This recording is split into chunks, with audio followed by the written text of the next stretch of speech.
Olá, alunos e alunas do 8º ano do Ayrton Senna. Sejam todos bem-vindos a mais uma aula da disciplina de Língua Portuguesa, Práticas de Leitura e Produção Textual.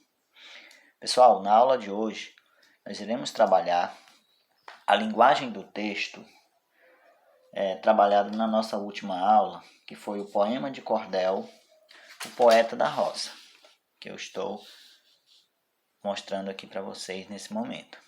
Bem, vocês observaram que nessa linguagem utilizada nesse poema, o poeta fez uso de uma linguagem bem popular, bem coloquial, levando os leitores a compreenderem a linguagem empregada pelo típico nordestino que mora na roça, na zona rural do nosso país.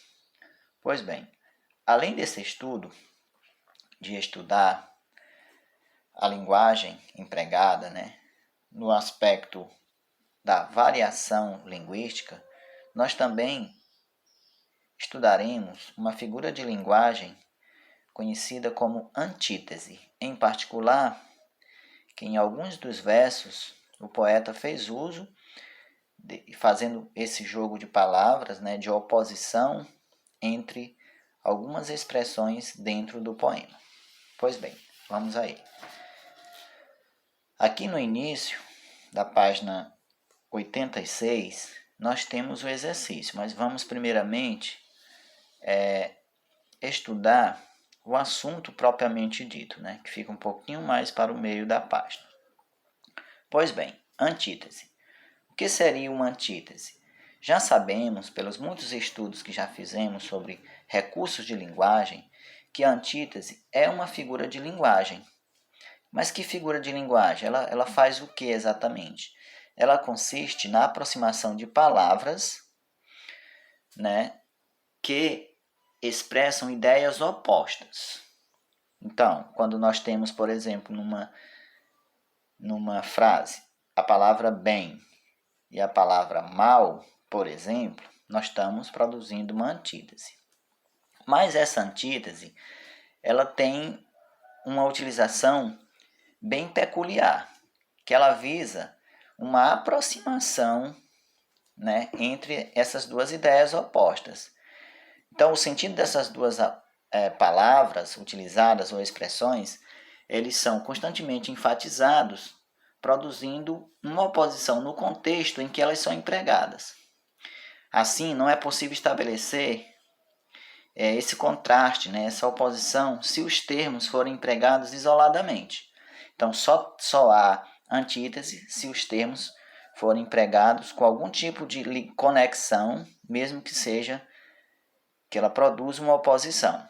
Assim, nós podemos destacar em uma das estrofes do poema, do poema do Poeta da Roça, mais precisamente a estrofe de número 4, que diz assim: meu verso rasteiro, singelo e sem graça, não entra na praça do rico salão. Meu verso só entra no campo e na roça, nas pobres paioça da serra ao sertão.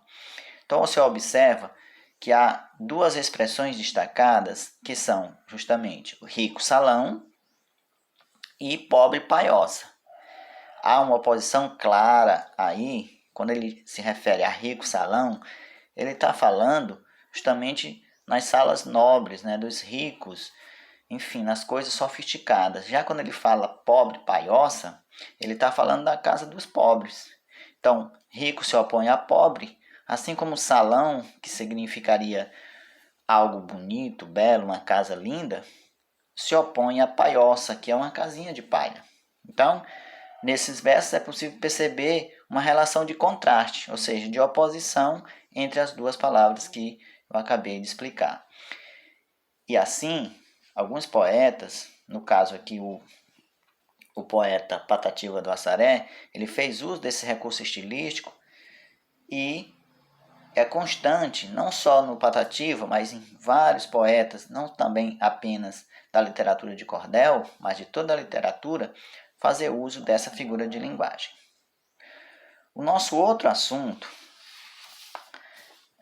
que também é trabalhado, já fora comentado na última aula, mas é preciso nós priorizarmos um pouquinho mais o assunto, ele diz respeito ao uso da linguagem no poema.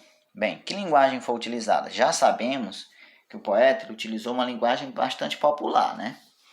Pois bem, imitando o falar do homem da roça.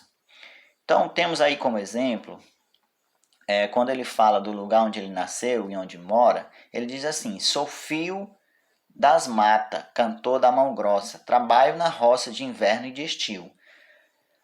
Sou filho, né? Sou filho, né? Das matas, né? Além de algumas palavras serem escritas da maneira como falam, alguns plurais também, né? Eles são omitidos na linguagem na linguagem peculiar do falante. Então a maneira de falar das pessoas ela varia. Por exemplo, de acordo com o lugar onde elas nascem. A esse tipo de variação, nós vamos dar o nome de variedade geográfica. Assim, nós podemos detectar e nós notamos no dia a dia que uma pessoa que nasceu no sul, por exemplo, ela fala diferente de quem nasceu no Nordeste, né? E viu um falar diferente, né? Então, o jeito de falar de quem é do campo, ele é diferente de quem mora na cidade. Outra detecção que nós fazemos facilmente. Assim, para reforçar isso, nós temos mais abaixo o seguinte, nos seguintes versos, também retirado do poema Patativa do Assaré, né? Na verdade, aí é a terceira estrofe do poema. Não tenho sabença, pois nunca estudei. Apenas eu sei o meu nome assinar. Meu pai, coitadinho, vivia sem cobre, e o filho do pobre não pode estudar. Aqui, com esses versos, nós podemos destacar um outro tipo de variação, que vocês notam muito facilmente, até mesmo no contexto de casa. E ela é justamente a que detecta que uma pessoa que estudou um pouco mais, certamente sabe utilizar a língua portuguesa diferente, às vezes de uma maneira um pouco mais sofisticada, que alguém que não estudou. Então, nesses versos que eu acabei de recitar, o eu poético diz que não estudou, né? E fala da condição econômica de sua família. Assim, gente, para essa variedade, nós consideramos o grau de escolaridade, ou seja, de instrução escolar, a idade, o sexo, né? A condição socioeconômica, né? Condição financeira e o convívio social. Eles influenciam diretamente no modo como as pessoas falam. Nesse caso, nós temos a variedade social, ok? Então, a maneira de falar e escrever uma língua, elas são diferentes, né? Tem diferenças específicas de uso, né? Então, é importante estarmos atentos para essa situação. Então, obrigado por assistir e até a próxima.